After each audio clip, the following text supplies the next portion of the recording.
Friends, మన ఛానల్ని subscribe చేసుకోండి. ఈ వీడియోని లైక్ చేసి షేర్ చేయండి.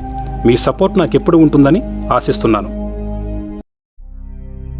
ఫ్రెండ్స్, మనం ప్రతిరోజు మన సూర్యుడిని చూస్తూనే ఉంటాం. అయితే సన్కి మరియు మన భూమికి మధ్య ఉన్న దూరం 151 మిలియన్ కిలోమీటర్లు. అంత దూరం నుంచి ఉండటం వలన మనకి మన సన్ ఈ సైజులో కనిపిస్తాడు. అయితే మనకి సన్ లాంటి ఇతర స్టార్స్ డే టైంలో సన్లైట్ ఉండటం వలన అవి మనకి కనిపించవు. వాటిని మనం చూడాలంటే సన్లైట్ లేనప్పుడు రాత్రిపూట మాత్రమే చూడగలం.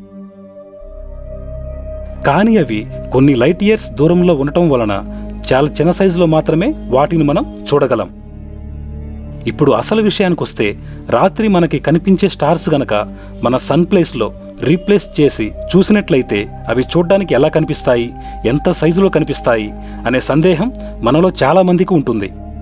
ఎందుకంటే వాటిలో కొన్ని స్టార్స్ మన సన్ కంటే చిన్నవి ఉంటాయి. ఎక్కువ మొత్తంలో సన్ కంటే కూడా కొన్ని లక్షల రెట్లు పెద్ద స్టార్స్ కూడా ఉంటాయి.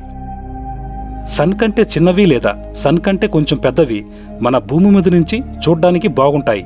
బట్ మన సన్ కంటే లక్షల రెట్లు పెద్ద స్టార్స్ని మనం మన భూమి మీద నుంచి చూడలేము. ఎందుకంటే ఆ స్టార్స్ మన సన్ ప్లేస్లో కనుక ఉంటే వాటి డయా చాలా పెద్దగా అవటం వల్ల అవి మన ఎర్త్ వరకు వచ్చి ఎర్త్ని కూడా మింగేస్తాయి.